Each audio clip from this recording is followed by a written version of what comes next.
صل على رسول الكريم. Allah, fa'udhu billahi minash shaitanir rajeem. Bismillahir Rahmanir Rahim. Atiullah, Atiya Rasul, ulil amri minkum. And always a reminder for myself and abdukal ajizu, da'ifo, miskeen, zalim, jahal. And but for the grace of Allah that we're still in existence, and alhamdulillah that these teachings from the heart of awliyaullah that emanate from the heart of Sayyidina Muhammad, and the teachings come out, and in our lives we come across the hadith, and it gives this joyous understanding how the hadith that people read is the teachings coming live from the heart of Sayyidina Muhammad through this way. And this is the immense blessings of Allah guiding. Means there's guidance through paper where somebody sits and hopes they read enough and come across the right hadith in their life. This is the way to pray, this is the way to prepare for this is the way to prepare for that. But along every day you're missing everything. And then there's the way of following, which way of Prophet established for his holy companions that follow. And then they became the tabi'een, the ones whom followed, and then those whom followed the holy companions, and then the tabi'een, the ones who followed from ihtibā.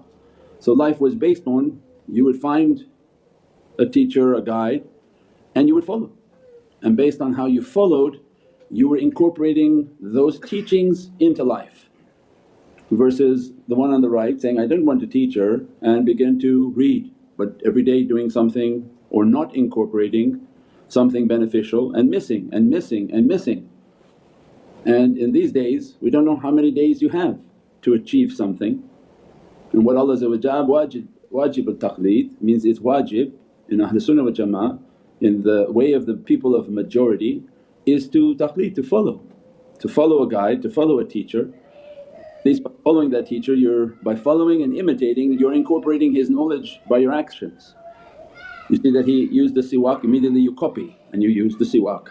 Don't be stubborn in your nafs where you're looking and you're still not copying. Means you're not accomplishing the way of taqleed, and you identifying that your nafs is so strong that you're choosing not to follow. So that also has its own sickness, because you see many people they don't follow what the shaykh is doing. Then you have to be, if you're that one and those people, you have to be the one who look at yourself, I'm not following. You're accountable for what you're seeing, what you're hearing, and the knowledges that have been given to you. And there's many hadiths from Prophet. We're not people that have to keep reciting the holy hadiths, but it's always beautiful to come across that Prophet said, Ibn Mas'ud reported that Prophet the son of Adam will not be dismissed from the Lord Most High on the day of resurrection until he has been questioned about 5 matters: his life and how he lived it, his youth and how he spent it, his wealth, how he earned it, and then how he spent it, and how he acted upon his knowledges. Each one of these is in the teaching. That when we encapsulate the tariqah teachings, our teachings from our guide, because even within the tariqah many different understandings, but from what we learn from our Mawlana and what we've implemented upon people and asked them to follow in taqleed, to follow this way, is all based on this understanding that the life you have and how you live it.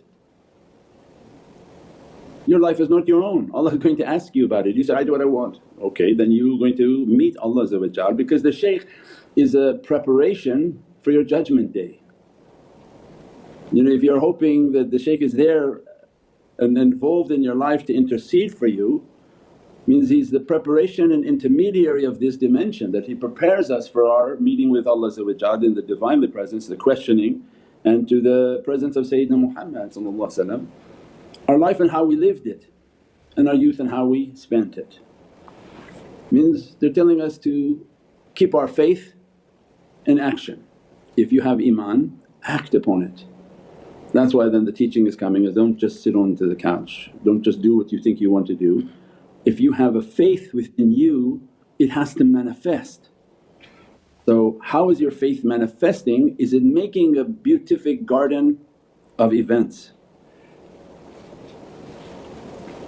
Imagine someone who professes they have faith and they act upon nothing. means no garden was made, no beatific actions manifested from that faith. When Allah guides and puts into the tariqahs that follow this guide, this way, you find that He's in pushing each aspect of these hadiths, and you'll come across many hadiths in our lives and it's all the tariqah. And the benefit of it is that Prophet expanded it and gave more understanding in the tariqahs. Life is not yours, you do what you want and you do whatever you can, your life will be questioned. The guides are preparing you for a great audit in which Allah will ask, what did you do with the life that I gave you?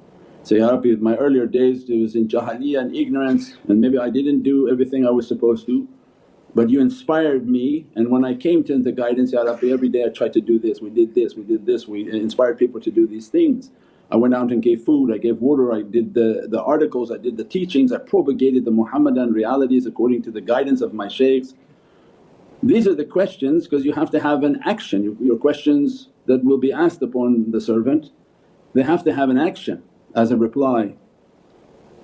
And glad tidings for those whom bring their youth into the way, because immediately Allah will say, mashaAllah, how they spent their youth. I spent my youth drumming and making salawats upon Sayyidina Muhammad.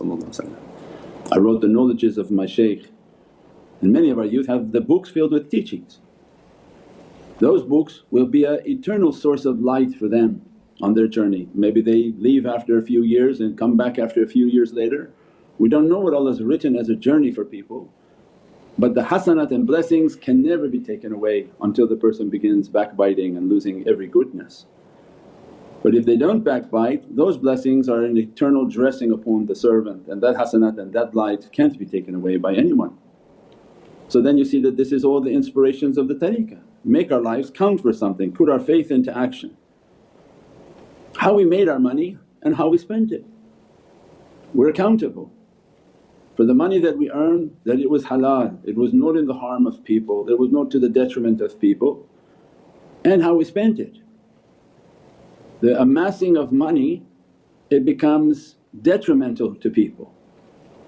Those whom amass monies not for the purpose of building a masjid, not for the purpose of building zawiyas or to do spiritual projects, they just amass money that could be used in the way of Prophet, in the ways of tariqah. So it means we're accountable in our lives for the rizq that we earn and how we spend it. And then the tariqah comes in guidance and makes a charity. And say, because we don't want to be supporting that which may be questionable and people that may be questionable, alhamdulillah, this is my shaykh's charity and this is the ones that we're going to support. We're going to give the food, we're going to give the orphanage support, we're going to make the wells, we're going to do the qurbans and zabiyas. So then our life again is again self-sufficient. We're earning our rizq in our community, we're giving our charity, we're being of service, and the shaykh is continuously guiding us on these realities.